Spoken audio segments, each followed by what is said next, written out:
Deathloop, Squid Game, and last message. This is staying in.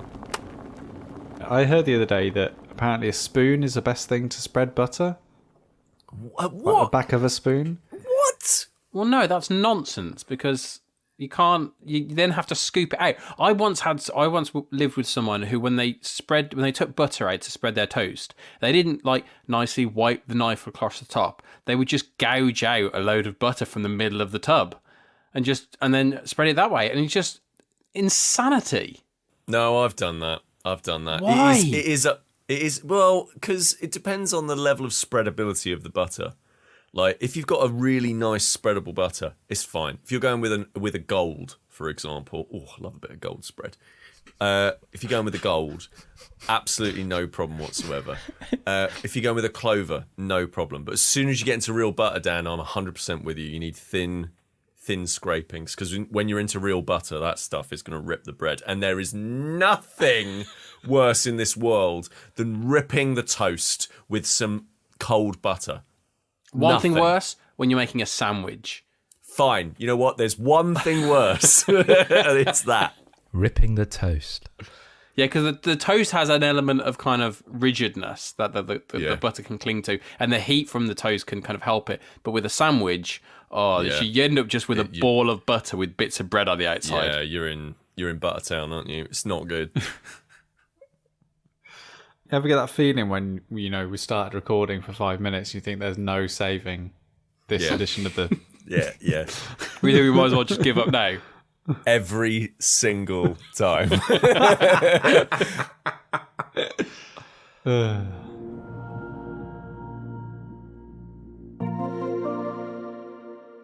How's the PlayStation settling in, Kris? Oh my word, Sam. It's incredible.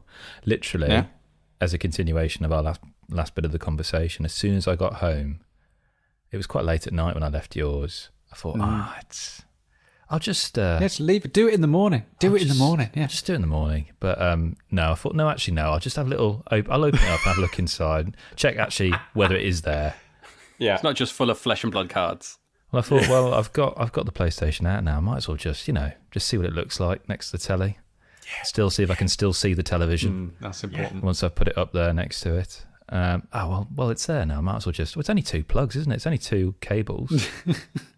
HDMI and power. I might as well just plug those in. Actually, bear in mind, I've got to move my stuff across, haven't I? That's going to take a while. I might as well get it doing that now. Get a head start. Yeah, of course. And before I knew it... You haven't slept since. Oh, incredible. My neighbour and his daughter came round just to do that bit in Astro's Playroom, isn't it? That's what it's called, where you just do the controller introduction thing. Yes. Yeah, amazing. Which is just the quickest way to kind of just show that this is the PlayStation 5. This is the difference between that and the PS4.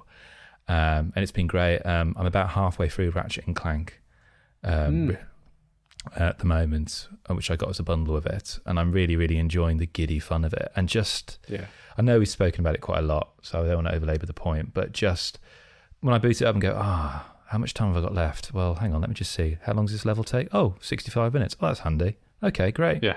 That's really handy. And just the immediacy of how quickly it boots up, it's just, it's slotted into my life effortlessly. Whereas usually you'd have to, boot up the console while you're doing other things and get back to when everything's kind of setting up and stuff. It's just great. I can just dip in and dip out of it. So I'm having an absolute blast of it, I must admit. Like, it's been really good just getting back into Ghost of Tsushima again after I sort of played it for a bit on the PS4, then other things came out, sort of gone into it again. I think I'm going to get the Death Stranding upgrade as well, considering it's only, I think Sony announced it's only £5 to upgrade it from the PS4 version to the PS5.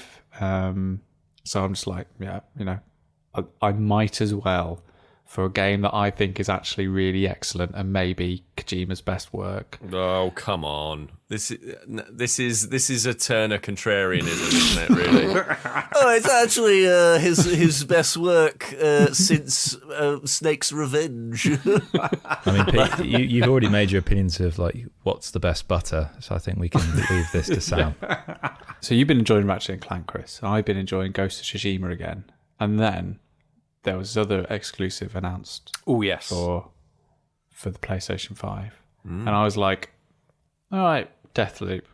It's a bit, meh. Everyone's doing looping things these days, aren't they? Like, seems like it's a bit of the jumping onto the bandwagon of everyone else. Like, I'm not going to pre-order. I'm going to see. I'm going to read reviews before I see if it's for me. Yeah. Cut to like a day later, pre-ordered. They released that review embargo just at the right time, which is good because they didn't do that for Prey. And a cautionary tale. A cautionary tale. Prey. I will come back to Prey at some point. But yes, so yeah, Deathloop has come, and it is pretty much keeping me away from playing Ghost of Tsushima. So when I will ever complete that game, I don't know. But So all right. So I'll buy it. What is Deathloop? So Deathloop is it's from Bethesda and Arkane. Now I was drawn to it because I was a big fan of Dishonored. I really enjoyed that game. So when that was coming out, and they were getting kind of similarities with the kind of Dishonored. Obviously, it's a very different game, but there were similarities there. So I was kind of drawn to it. I wasn't sure if I was going to get it kind of day one, but then I just kind of. I saw Sam was getting it, and I was like, well, I'm not going to be left behind here. So Zeitgeist. So I hopped on that bandwagon. So the idea of Deathloop is it's a first-person adventure type thing where you find yourself on an island where you very quickly find that the island is trapped in a time loop, which resets every day. But not only that, you find that you are being hunted by everyone on the island, and you don't really know why. The idea of the game is you have to kill 8 specific people over the course of a day, which is split into 4 individual time periods over 4 separate locations in order to break the loop. If you die, you reset to the start. If the day finishes and you haven't done it, you reset to the start, and you have to do it all over again. So part of me wasn't sure about it because it struck me as the genre I think of like learning by failure, the likes of your Dark Souls and Demon Souls, where you need to keep going through and you're going to die a lot, but that's how you learn. And that's what I was a bit worried about that because that doesn't really fill me with a lot of excitement. So something like Returnal, I was really kind of hesitant with Returnal, because that apparently had really long periods that you had to get through before you could offer any kind of save point, because that would kind of spit you back to the start as well. But I really liked what I was hearing from this, so I've gone in, and I have to say, I'm not too far into it. The tutorial is really comprehensive, and I'm only just out of the tutorial, but that is quite a comprehensive. It does really give you a feel of everything in the game, and then it kind of says, here you go, enjoy yourself. And although there are kind of 4 distinct locations in the game, and you are limited somewhat into what you can do, I would say it's the most open I've ever felt with a game, even kind of proper open world games. Because I always find with an open world game like your Elder Scrolls or your Fallout and stuff like that, we've talked about it at length before, the whole paralysis of choice of not really knowing what to do. And not really kind of feeling you're getting the most out of a game. With this, they kind of say to you, go and investigate, and you have a task to do. You figure out how to do that all by yourself. So there's a lot of investigating that needs to be done. Lots of searching for different people, finding out where people are, watching patrols. But because of that, because you have a goal and you have that freedom to do whatever you want, it felt like just like a beautifully open world that I did have the freedom to do whatever I wanted, rather than, I'm just going to do a little side quest here. Or so there aren't really those kind of things. Everything is driven towards a singular goal, but how you get there is completely up to you. And where I am now, I can't comprehend how I'm going to complete this game. And because in order to complete it, you have to kill these 8 people over the course of one day. I can't fathom how I'm going to be able to do that right now, because I don't know enough, because I've not investigated enough. gives you the chance to explore as much as you like, but I've kind of, because I kind of felt I was in the tutorial and it was pushing me along a certain kind of linear line. I followed that line. I could have deviated, but I kind of chose not to. And so I've just reached the point now where I can kind of take the shackles off. And I'm really excited now. So where do I start? I think for the first time ever, I'm going to be playing this game with like a pad of paper next to me making notes. And I've never done that before. But I think I might do with this. And I'm excited about that prospect, which is interesting. I'll make notes as to, okay, this person was here at this time. So I might have to watch him there, may have to kill this person here, or do all these different stuff. Sam, I think you're a little bit further ahead than me, aren't you, by my understanding? My notebook is fuller. I have my little Deathloop notebook that I've got with me, and in true fashion, he burns it at the end of every day and rewrites it from scratch the next probably day. Can't see, but I've started making little notes about certain characters and certain things that I deem interesting, and those are investigative, like tangents and like little threads that I kind of want to go down. Because Dan's absolutely right. Like the freedom that you feel. I mean, this is more immersive sim. This is a game that really wants you to really embed yourself and really take a deep dive as this character Colt. One of the most important things is the main menu, where you start off at every point in the day, and that's where you set the time of day that you want to go explore, and you set the location that you want to go and explore into, and that only opens up after the first hour, which is when you finish the tutorial. And I noticed this today, and what really sort of sold this whole prospect of what this game is going to be going forward. On that screen, you can assign yourself threads to follow. So as you're exploring these 4 different areas, you'll notice things, and Colt will kind of comment on things and take notes. So for example, I spotted a door in one area that needs a spoken code to unlock it. And Colt has like logged that and gone, okay, I don't know what the word is, but I know this thing is here. I can then select that as a thread in this menu, and the menu will subtly, well, not really subtly, but the menu will guide me and help me follow that thread that I am following. So for example, say I'm on the menu and I've set the day to afternoon and that thread is highlighted.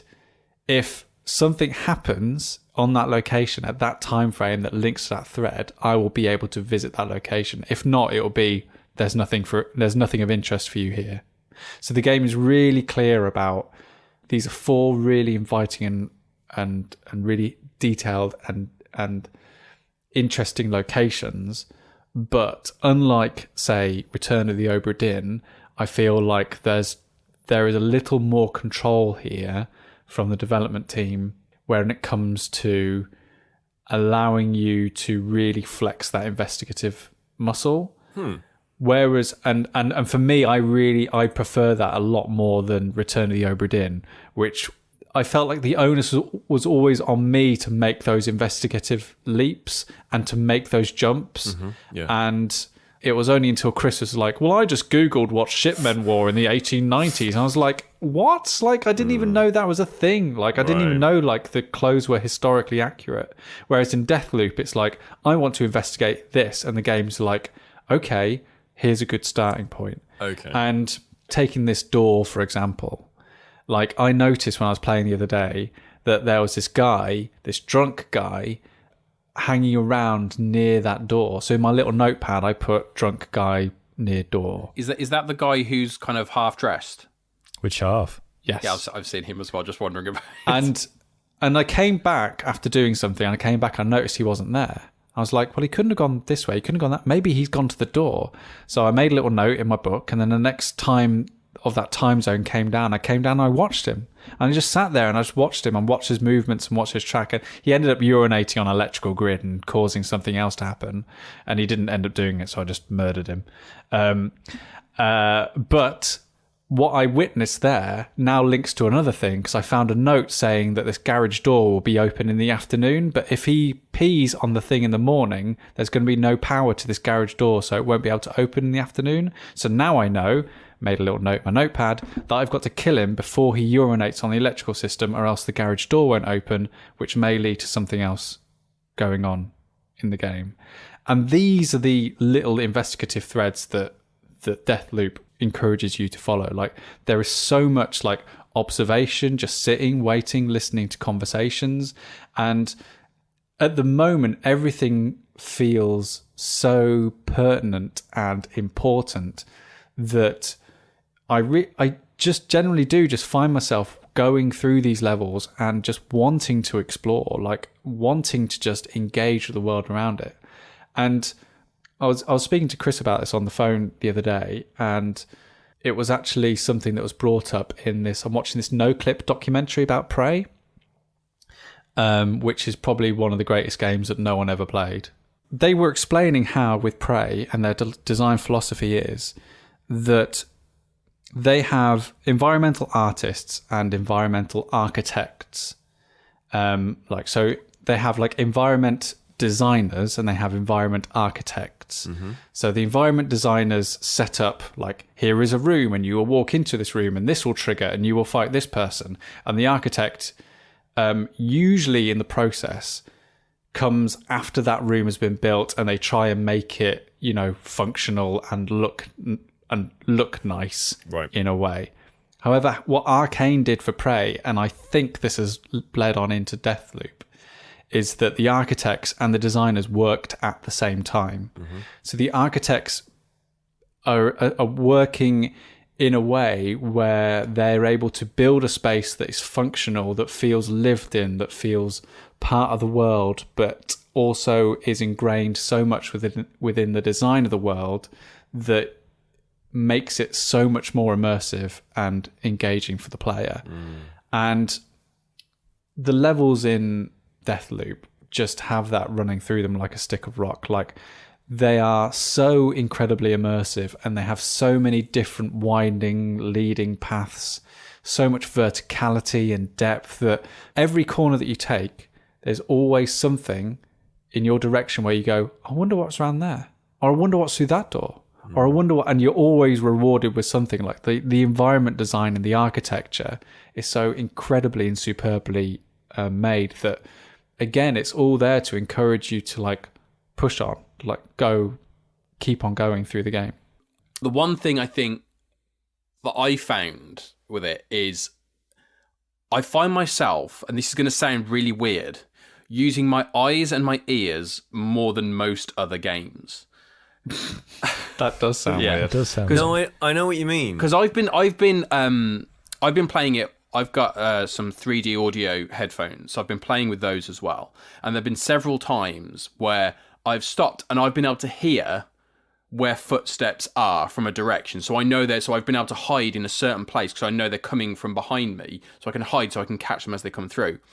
But also, the game I've been playing before this had been Spider-Man Miles Morales. And I've gotten used to, and we've also played Division 2 recently as well. And I've got used to pressing a button and basically the game telling me where all the enemies are. And I can look around, they're all highlighted, it doesn't matter, through walls and everything, and they're there. Because you don't have that in this game, and I struggled with it right at the start. You don't have that. You have an ability to tag people, but you have to spot them first. So you end up sitting there, and a lot of the time when I game, I'm standing up. For some reason, I'm more comfortable doing that. And also I'm quite close to the TV, and I'll sit there. I'm just perched quite high up, just looking for people, and using kind of much more so than just pressing triangle and it sends out a scan and it goes beep, beep, beep, beep, beep, beep, beep. Here's 10 people in front of you. I'm spotting, and so a lot of the time I'm missing people as well. So I'm having to constantly be on my toes, much more so than another game. I naturally play quite stealthily when I play these games because I'm useless in a big firefight. So I have to try and be stealthy, otherwise I lose. And the few times I have died, it's because I've got myself into a firefight and just been knocked out. But it's really interesting the way that it's not using certain game mechanics that are so prevalent in other games. And the kind of, it's a really good effect. That's a very OSR thing, by the way. That's the way that you're discussing that kind of thing, like this idea of like not relying on game mechanics to get you through, an old school role playing game D&D like adventure, and actually using your innate intelligence to actually figure out what the dungeon is. Like that's very old school. So this is the other thing that came up in this documentary that I'm watching about how Arkane works. So as well as having the environment architects and the environment designers working together, some of the environment designers, like this guy with the OSR t-shirt on, is also encouraged to play a part in the writing, because they know how to basically create a space that is going to do exactly that, that is going to create that sort of environment. So rather than having a separate person looking at this environment and going, right, I've got to write a story around this, like the writing is happening as the environment is being designed. Like it's an incredibly, like the next game I'm going to play after this is going to be Prey, because I really feel like that has been a completely underserved. But Dan mentioned it briefly there, like this connective tissue and like this slightly sort of dark Souls-esque and Bloodborne-esque mechanics to it. And I think that is a part of the game which, over the sort of 15, 20 hours it's meant to take to complete, I think those are the kind of things that's definitely going to keep me coming back for more. And that's the kind of thing that's going to really launch this into like one of the games of the year, because basically there's this resource called Residium, which you can infuse onto objects and powers that you get during a run. And when you die, you can then like keep that object. So as you're going through a stage and as going through a level, you're kind of harvesting this Residium and like building up a store. And you can die twice, and on the third time you get shoved back to the start of the day, basically. So just like Dark Souls, if you die within this time frame, you can go back to where your body is and pick up all the stuff that you left. So there's incredibly tense moments where you're on essentially your last life. You've collected all this stuff, and it's just like, right, do I push forward? Do I make a break for the exit? And I think what's wonderful about Deathloop and the slight difference it has to Dark Souls, and again, this is where, again, that Return of the Obra Dinn comparison comes into it. Like, I think Deathloop does stuff that kind of streamlines something that is already quite popular and established, but I kind of prefer it in that way. So whereas in Dark Souls, you'd like, oh, I've made so much progress. I've got all these souls. When is the next bonfire? It could be an hour away from now. It could be literally around the next corner. Yeah. In Deathloop, you've always got the exit there. And for some reason, that fills me with more excitement and dread and tension than Dark Souls has ever done, because it's kind of like the exit is just there. I can just go a little bit further around this corner because the exit's just there, Sam. I can make a run for it any time. If I get into trouble, just make a peg for the exit. And the amount of times I've gone, oh, Sam, like I just love the amount of hubris you get in games like this. But that's the thing. But even though the narrative revolves around the idea of dying is fine, keep dying. That's how you play the game. I've never known a game where I've been so worried about dying. It's suddenly there are stakes at hand that you want to avoid death, even though it's going to reset at the end of the day. And this will probably change as the game progresses. But right now, I'm kind of desperate to kind of stay clear of everything so I can try and survive. Peter. Hello, mate. I want you to cast your mind back to primary school, Peter, in your little shorts and your long grey socks. Mm-hmm. Is everyone else now imagining Pete as he is now as a 35-year-old man, but just in grey trousers, pumps? In my mind, he doesn't have the beard, but everything else, yes. Yeah, I'm not gonna kink shame you. Go on, Kris. What games did you play in the playground as a child? What were the kind of go-to games? Like, did you have a playground that had like a hopscotch painted on the floor, or British Bulldogs? Yeah, exactly. Primary school here, we're talking British Bulldog, which is, I guess, like it. No, it's Tag. not. No, it's not. not. You've got a chain of people in the middle of the playground. You've got to get, and that's one team. The other team has to get from one side. It's like a variation. Well, Bloody hell, you were fun around. You were fun to have around in primary school. Do you want to play British Bulldog, Pete? Well, I think you'll find that's just a variation. It's just a variation of tag. So Consults the book. Yeah. No, thank you. I'm off to play. What else would we play? We'd play Pogs at school, or you'd have your Tazos. Oh yeah, play Pogs. Yeah. I was famous for introducing Pogs to my school. Yeah, no. Famous? No, Sam. No. I'm did. not having this. Hang on. He said introduce them to his school, not introduce them to the city. Like in a school assembly? He brought them to the UK. Hey, fellow friends, I've heard of this amazing new product. It's called Pogs. We should all get into this. Is not what happened, Sam. It is. I have a very, very vivid memory of this occurrence. There is a decent chance that there are a number of people listening to this who have no idea what Pogs are. Cardboard discs. Yeah, and you'd have a thing pile up called, in a tower. and you'd have like a keynie, I think it was called, which was like a chunky plastic disc, which you'd Slammer. smash down on top of the pile. Keynie. Bloody hell, Dan. Come on. And you'd flip, and you'd have to flip sections of them over, and whatever you managed to flip off the stack would be your share, essentially. Pogs, yeah. And there was Tazos as well. That was confused the market a little bit, but did. you got them free with crisps. So that was great. Yeah. So very, very vivid memory. I picked up the Beano one week. Came with. Sorry. Yeah, okay. Yeah, I was perusing my local newsagents and I happened to pick up a copy of the Beano, you know. I'd had enough of the Financial Times for today. You have the latest Beano. I could perhaps. Is that the latest Beano with all the latest news of all the hot gadgets and toys? Yeah, go on, Sam. Usually you get like a sticker refresher, a couple of temporary tattoos, whatever. Perfect. But this week it came with Pogs. Right. And I told a friend of mine, "Oh, you should get these Pogs too." We went to school. We were the only people in our school who had heard of and had got Pogs. Because Sam interviewed every person upon arrival. Yeah. Well, of course, because you have your little friendship group and you're the coolest people in school and you're the eldest. Yeah, because you got the Pogs. Yeah, because we got the Pogs. So we were like, we've got these. And they were like, we don't know what these are. And then we're just like, let's slam down with our keenies down. And then I won all the Pogs and became Pog champ. And they carried you aloft. Yeah. Wow. Well, can you imagine playing Pogs, but if you lost, you were immediately eliminated? Well, you didn't go to my school, did you, Kris? Yeah, the school of hard Pogs. I've just Googled Pogs and my brain has just like gone back in time. It's made me dizzy. It's gone back that fast.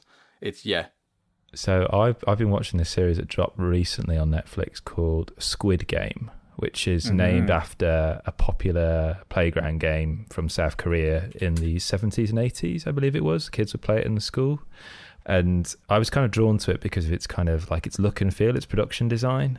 And it's from South Korea. It's what you'd call probably a survival drama. I would probably... Would you? I would probably call it that, yeah. I mean, I'd just call it a drama. Well, it's... I would probably describe it as a deadly version of Taskmaster, which we spoke about a few episodes ago, but as if it was like directed by Lady Gaga. Like, it's got a very surreal kind of production design that's equated with it, really. It's about 9 episodes long, and I'm only about halfway through it, but I've become quite addicted to it. I've had to mete out my experience of it because it's very good. I found it really addictive because I was really worried it was just going to be one of those awful TV series like the films we get at the moment, which are like those escape room gone wrong kind of scenarios where, or like, you know, like Saw, that kind of stuff, or where you're kind of locked in this room and it's just, oh, how can we kind of torture and mutilate these people in the most cruel and most vicious ways possible. But actually this TV series reminds me a lot of Parasite, not because it's from South Korea, but because it's a really interesting meditation and critique of capitalism. And the premise of this game is you've got 456 people who are down on their luck and literally on the brink of financial ruin.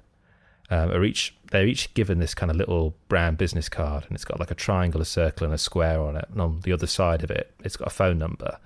And by ringing that number, you can kind of get your place on this game to win this massive, massive cash prize. If they accept this invitation, they're picked up by a van whose driver is masked, completely masked, and the person gets in the van, they're sedated, and then they wake up in this gigantic room with everyone else in this space, all these bunk beds, and they're all wearing the same uniform. They've each got a unique number.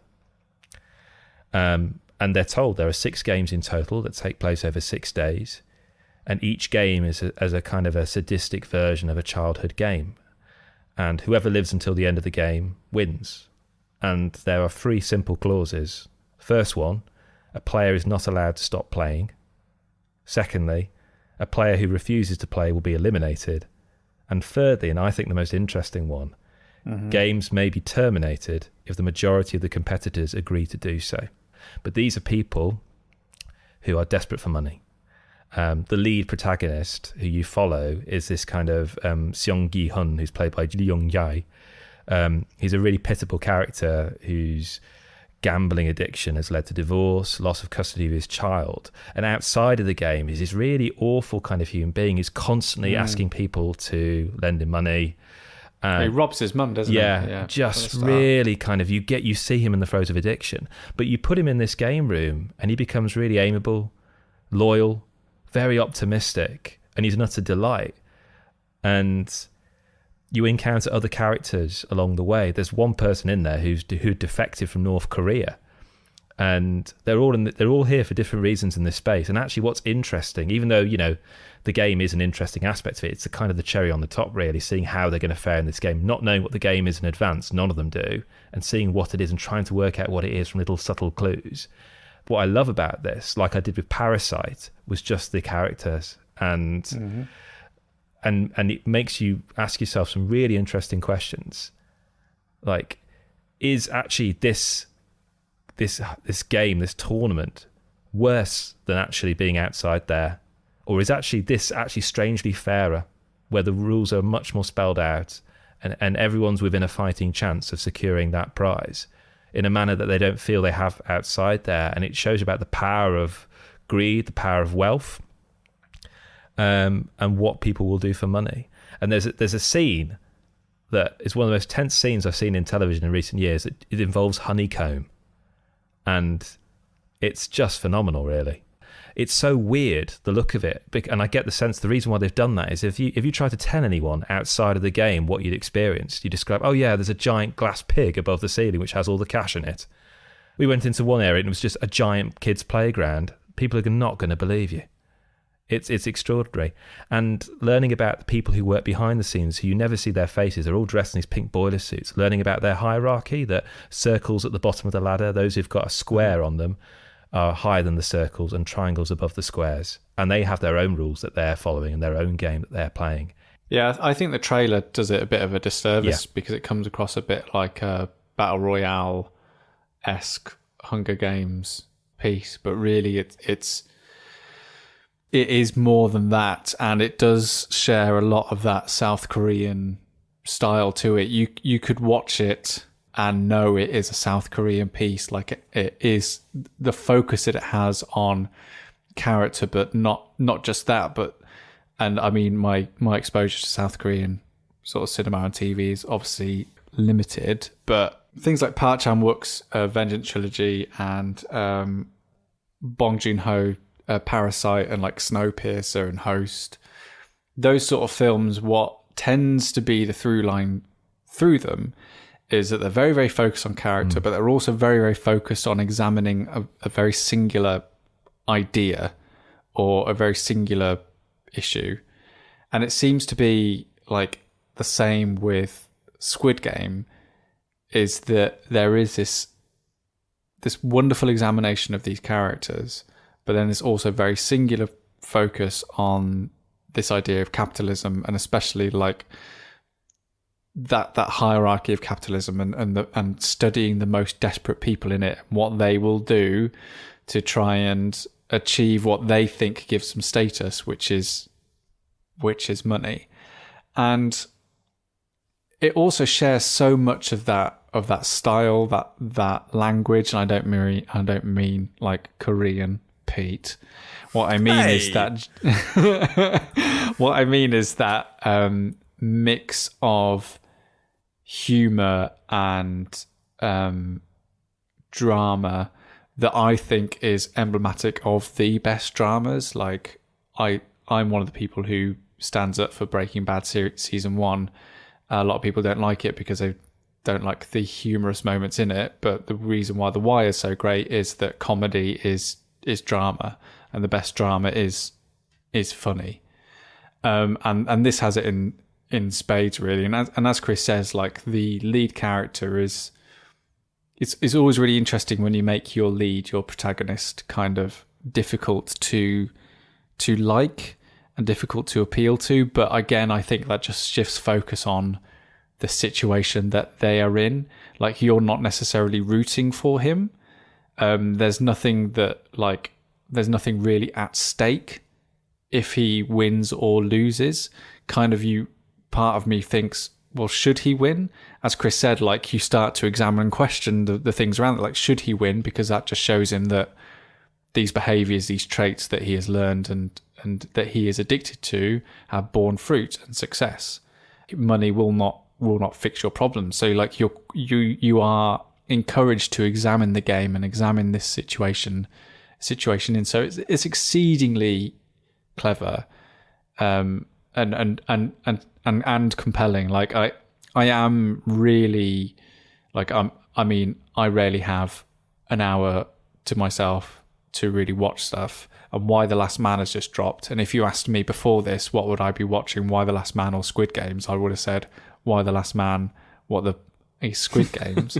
But now I'm like, well, I want to watch Squid Games. Why the Last Man can wait. Like, a series that I read all of and still own all of, Why the Last Man. And instead, Kris has got me watching some South Korean drama with a massive doll in it. Bloody Kris.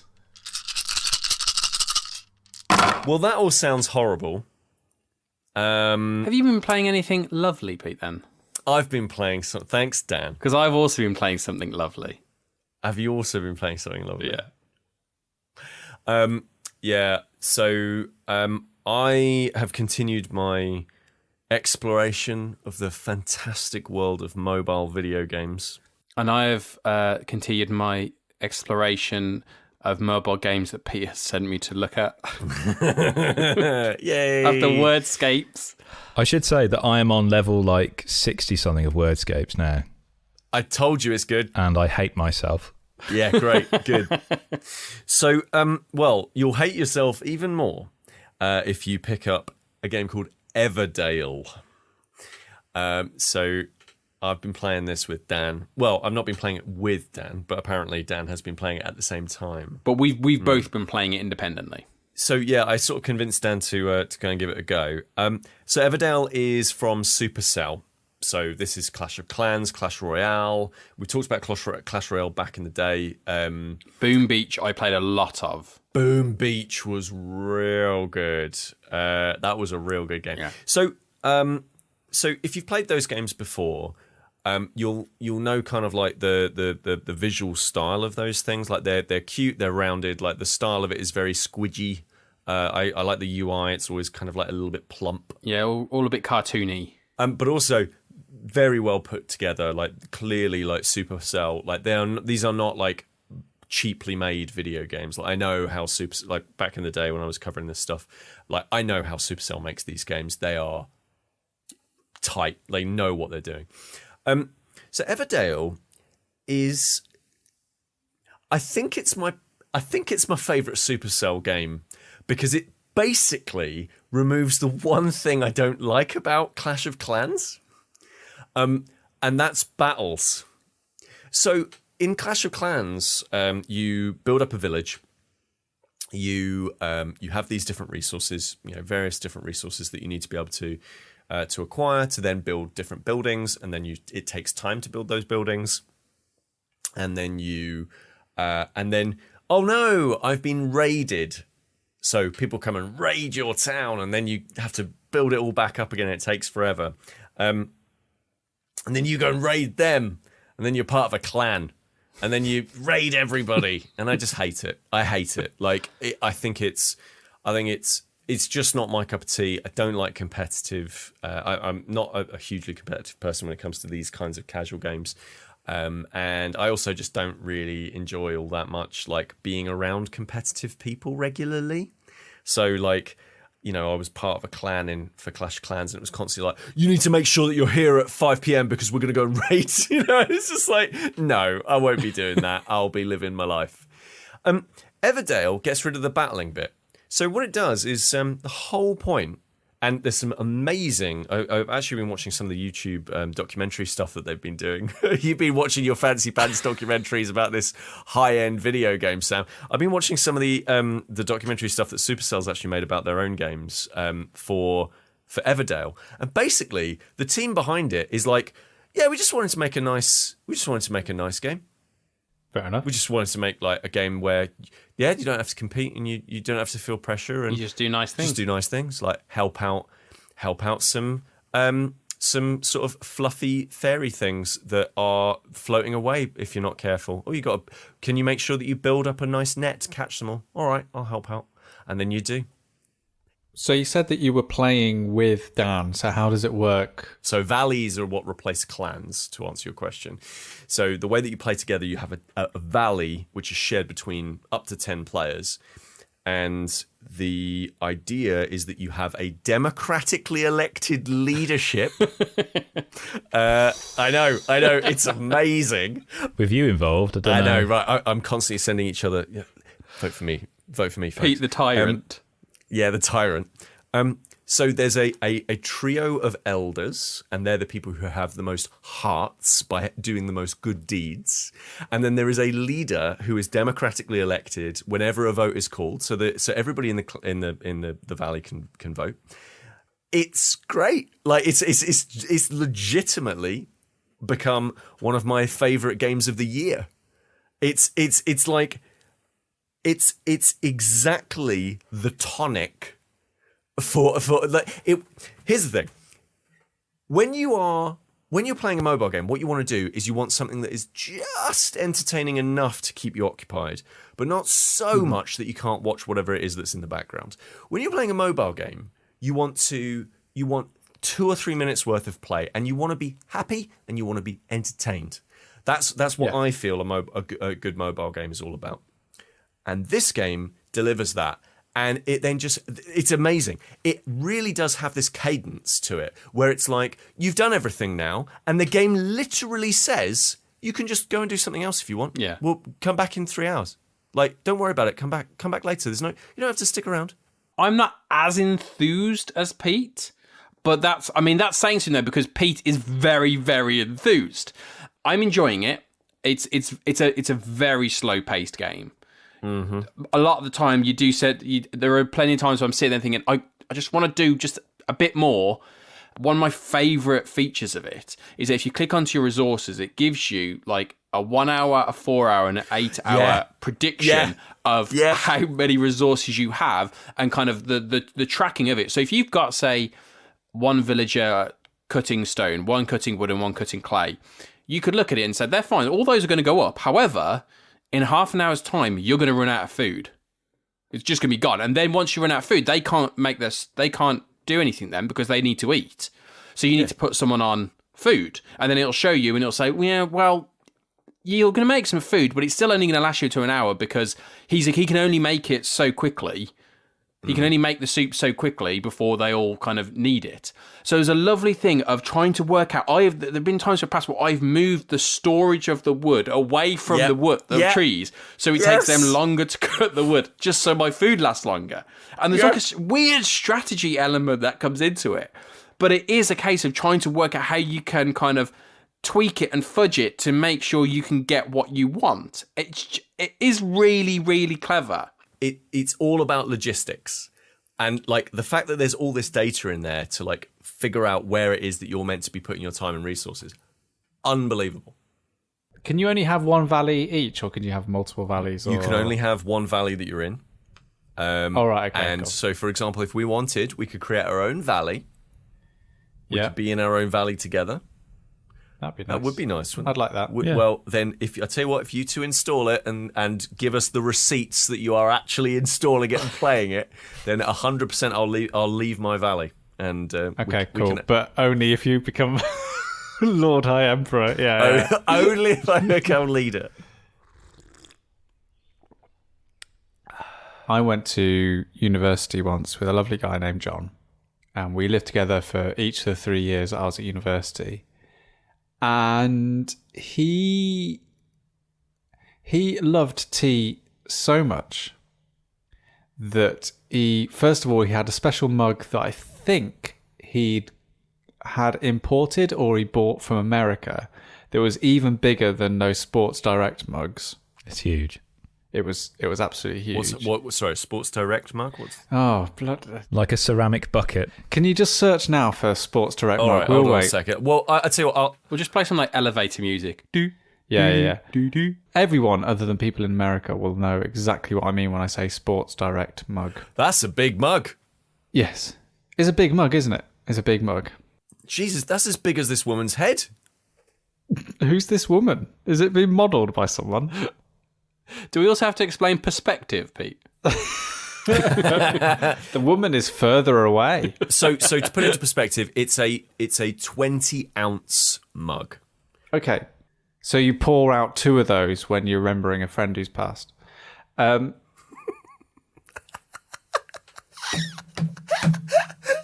why people come to this podcast. The references going from very niche British tea drinking to Anyway. yeah. So Go on. I think John's mug was bigger than... It was certainly classier than the Sports Direct mug because it was at least... at minimum, it was the same size, but it had a nice design on it. Yeah.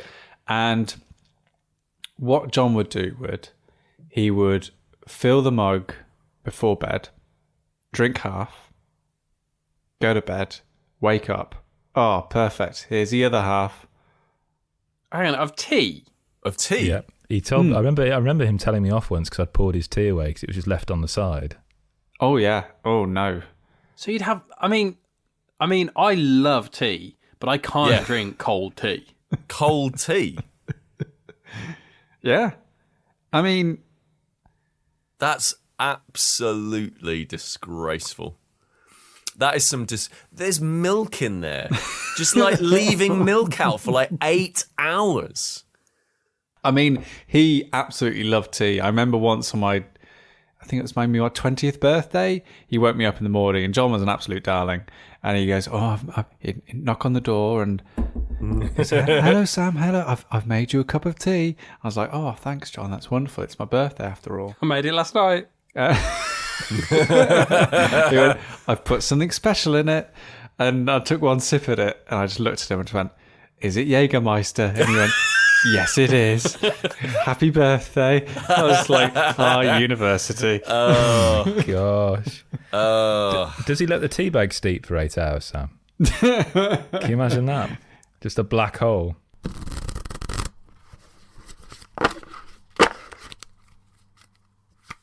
I've just got one small board game recommendation if you guys are up for hearing about it. I think it sort of latches onto a bit of... Like, there are little, like, zeitgeists that run around board games and everything, really. You had the roll and write times. You had the current, like, time loop zeitgeist that's currently in video games. And for some reason, I didn't notice how much Where's Wally or Where's Waldo would become, like, the thing that has propelled board games along, like, or might do for the next... sort of few years, because obviously we spoke about Micro Macro, this excellent deductive investigation detective game spread over this sprawling black and white Where's Wally-esque map, and I thought that's really unique. Like, other than sequels of Micro Macro that they do, of which the second one's just been released, Full House, there we will not see another Where's Wally-esque kind of game based on that. You've got a massive map full to the brim of different characters doing lots of different things with the aim of distracting the eye so you can't really focus on the thing that you're trying to find or deduce. Well, blow me down with a box of cards Someone's only gone and done another Where's Wally-esque board game, and me and Kris have played it. I think we were both really surprised by, I think we both went into it thinking, how much is this going to be just like micro macro? And I think we both came away from it going, you know what, this is actually a really nice and different experience to what micro macro does, and it is a really nice experience. It's a game called Last Message, and it's by Yua Lee and Jiyoung Kim, and I think it's more Where's Wally than micro macro is. And by that I mean, if you've ever owned a Where's Wally / Waldo book, you would always be looking for Wally in lots of different scenarios, like, oh, Wally's on the moon and there he is surrounded by aliens, or Wally's gone to a medieval fair, or that kind of thing. Like Last Message is very, very similar. But the crux of this is, unlike micro macro where you've got these predefined cases that you're trying to deduce and be the detective in, one of the people playing the game is the killer. And so how the game is set up is you have this screen that divides the table up, and it plays from 3 to 8. And I think we'll get onto player count a bit later. But the idea is that, say you're playing a 3-player game. So 2 people will sit behind one side of the screen, and then one person sits behind the other. The 2 people that are sitting together, one person will be the killer and one person is the victim. And so the killer has this little like translucent like plastic, a lens, a magnifying lens, isn't it? Like a little magnifying lens that they will look on this map, and the maps are exactly straight out of a Where's Wally book. So I think there's like one set in space. There's like a superhero one where like hundreds of these superheroes are fighting over a rooftop. There's one which seems to be some sort of like, it almost looks like the Festival of Hoppington after they've battled the 5 armies or whatever happened at the end of Return of the King. And they will look at that scene and they will pick one person, obviously in silence, and drop that little magnifying glass on and go, right, that's who you are, I've killed you. And then the victim has 30 seconds on this dry whiteboard to write down as many clues. They can be words, they can be pictures. So say, for example, your character is holding a diamond, you can write diamond and draw a diamond. You just can't write diamond, diamond, diamond, diamond, diamond, diamond, diamond over again on this board. And the reason for this is because once those 30 seconds are up and you've drawn or written your last message saying, I'm being killed, this is who I am, the killer then gets the chance to cover their tracks, because the dry whiteboard the victim's using is set up in a grid. And in the first round, the killer gets to rub out 5 squares of that grid. And it's a 3x3, so that's more than 50% of what the grid is. Then that dry whiteboard gets handed to the player on the other side of the screen, and they've got to use that information to try and deduce and find the victim in this scene. And yeah, it's really, really interesting because it's kind of just like it emulates a lot of those things that runs through pop culture where, you know, someone's being killed and it's just like they're trying to get their last message through, but it's like, don't go the butter.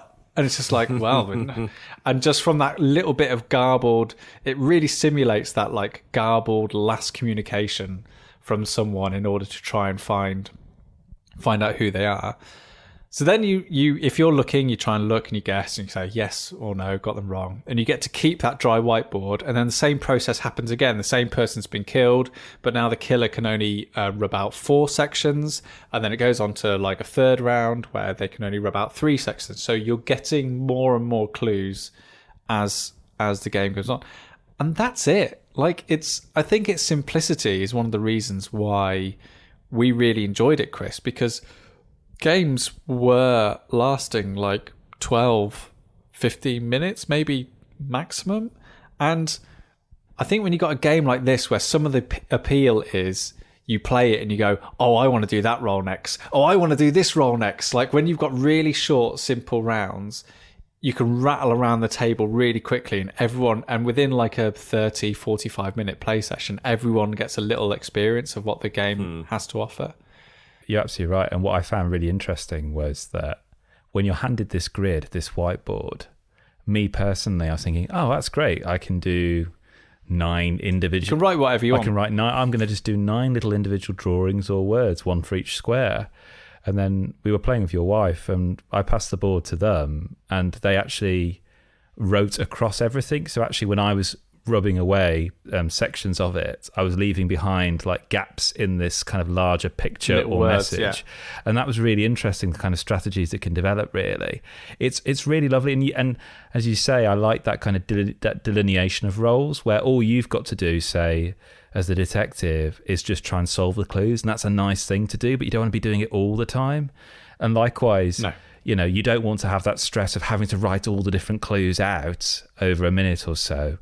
And there's something quite nice, likewise, about being the person who's just their one job is to choose who gets murdered and actually decides, oh, actually, if I just remove that square here, that's really going to throw them off the scent. It's actually not about trying to remove a lot of stuff. It's actually knowing, it's about thinking about what I want to leave behind that will actually cause the detective to look in the completely different place to where I want them to look.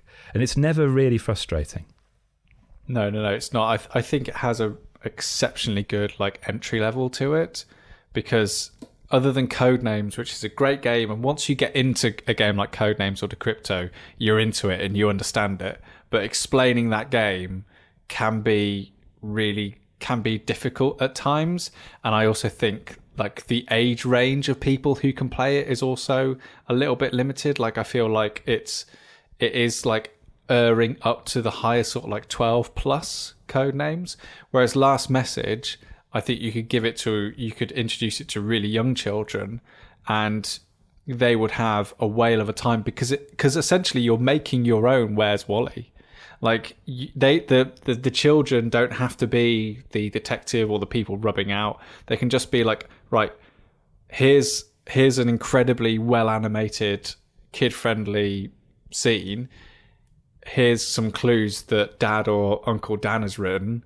Like, who is this person? Let's try and find them. And explaining it as well. The rules explanation is just so incredibly simple. I think that the only thing that lets this game down is that like I can't imagine 8 people playing it. Like I can't imagine 6 people all standing around this animated scene trying to work out exactly what these clues are leading towards. Like there's something nice about it being maybe, I'd say 5 people maximum. Like I feel like above having more than 3 people on that side of like the detectives makes it a bit impersonal. There's something quite nice about a small group trying to get into the head of the person who's trying to write this message from beyond the grave. I think anything more than 5 kind of dilutes that a little bit. But yeah,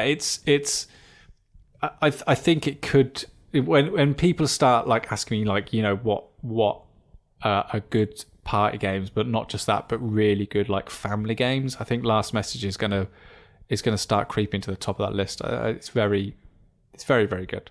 So there we are. That was Staying In from myself, Sam Turner. There was Peter Willington. There was Daniel Frost. And there also was Kris Darby. Thank you so much for listening to this edition of the podcast. It's really nice to have you here with us.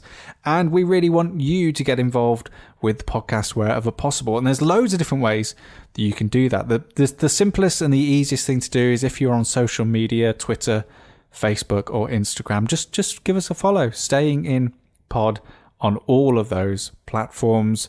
You can follow in the background. You can get involved with us, asking us questions, sending us some DMs, some recommendations. We'd love to have you, really. And we tried to make them really nice and inclusive places. You know, all we're doing really is showing off a little bit of the stuff that we're doing, maybe behind the scenes, games that we've been playing, some unboxings, especially on our Instagram channel. Tons of unboxings and little like shots of things that are arriving in the post for us. It's all very exciting, but we'd love to have you there as well. If you want to engage with us in other ways, and you can always go to the website, stayinginpodcast.com. You could send us a question or just a little comment on email, stayinginpod@gmail.com. You can also find us in different forms on Steam and Board Game Geek. Now, over there, we've got what are called curated pages, where it's essentially stuff that we talk about in the podcast, namely video games on Steam and board games on Board Game Geek. We will compile them all there. So essentially, we've got 2 lists that exist on the internet of great stuff that we love, that we've talked about on the show.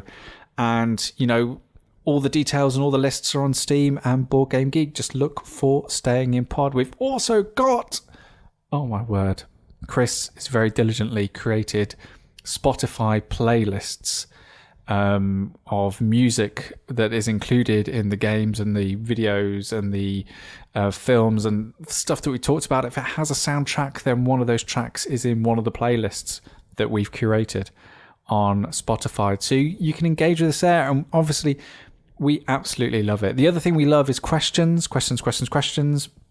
Please send us some, or recommendations. Just let us know on Twitter, on Facebook. And if we bring your question to the podcast, then we'd also love to send you one of our exclusive Staying In stickers. So that is an incentive if ever I heard one. Anyway, I hope you're all doing really well. Had a blast on this episode of podcast, and we spoke about some great things. Just to recap on those great things that we spoke about, obviously the incredible Squid Game, if you can watch that on Netflix. We've also been playing Deathloop, which is on the PS5 and Steam as well. Really, really enjoying that.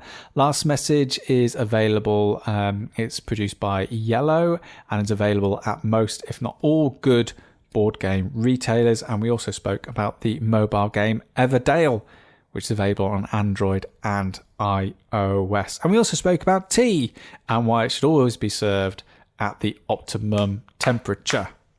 Anyway, so I hope you're being lovely and respectful to all of those around you, because obviously you're a wonderful, wonderful person, and it's been a pleasure to have you with us. But until next time, bye-bye.